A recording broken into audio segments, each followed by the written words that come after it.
Le microbiote intestinal, la base invisible de notre santé. Quand on parle aujourd'hui de microbiote, on parle avant tout du microbiote intestinal, et ce n'est pas un hasard. Le microbiote digestif est le cœur fonctionnel de l'organisme, la base sur laquelle repose digestion, immunité, métabolisme et équilibre global. Il est composé d'environ 100 000 milliards de micro-organismes, pèse entre 1 et 2 kilos, et contient plus de gènes que notre propre ADN. On parle même aujourd'hui d'un deuxième génome. Il dialogue en permanence avec le système nerveux intestinal, parfois appelé le deuxième cerveau. Son rôle est fondamental. Le génome du microbiote est un ensemble des gènes de toutes les bactéries, virus, levures qui vivent dans le microbiote humain, c'est donc plusieurs millions de gènes. En quantité d'informations génétiques, le microbiote dépasse largement l'ADN humain.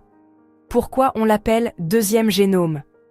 Parce que ces gènes microbiens fabriquent des enzymes que le corps ne sait pas produire, ils participent à la digestion, à la synthèse de la vitamine B et K notamment, et modulent le système immunitaire. Influencent les neurotransmetteurs tels que la sérotonine et le GABA, mais dialoguent également avec les hormones et l'inflammation.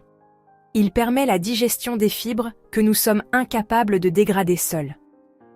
Il régule le système immunitaire, près de 70% de l'immunité dépend de l'intestin. Il communique en permanence avec le cerveau via l'axe intestin-cerveau, influençant le stress, l'humeur, l'anxiété, la clarté mentale. Il joue un rôle clé dans l'inflammation, la gestion du poids et la régulation de la glycémie. Autrement dit, le microbiote intestinal n'est pas un simple contenu digestif. C'est un organe fonctionnel à part entière. Quand cet écosystème est équilibré, on parle de biose. Lorsqu'il est déséquilibré, on parle de dysbiose. La dysbiose peut être favorisée par une alimentation ultra transformée, un excès de sucre rapide, des antibiotiques répétés, le stress chronique, le manque de fibres ou une inflammation intestinale silencieuse. Et ces conséquences ne se limitent pas aux troubles digestifs.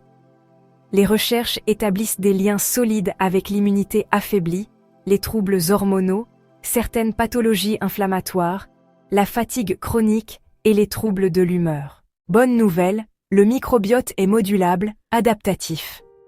Il se modifie rapidement, parfois en quelques semaines, en fonction de ce que tu manges, de ton sommeil, de ton niveau de stress et de ton environnement.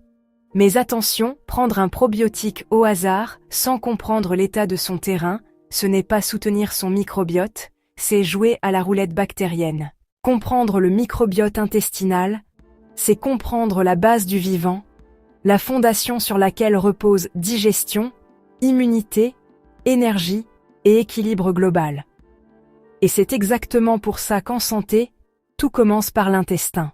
Évidemment, il est important de préciser une chose, il n'existe pas un seul microbiote dans le corps humain. Il existe aussi un microbiote cutané, buccal, pulmonaire, vaginal, urinaire, chacun avec ses fonctions spécifiques. Mais le microbiote intestinal reste le centre de régulation majeur, celui qui influence et dialogue avec les autres. Si ce contenu t'a été utile, abonne-toi à la chaîne Conscience et Bien-être, like la vidéo et retrouve d'autres contenus sur la santé naturelle et le bien-être.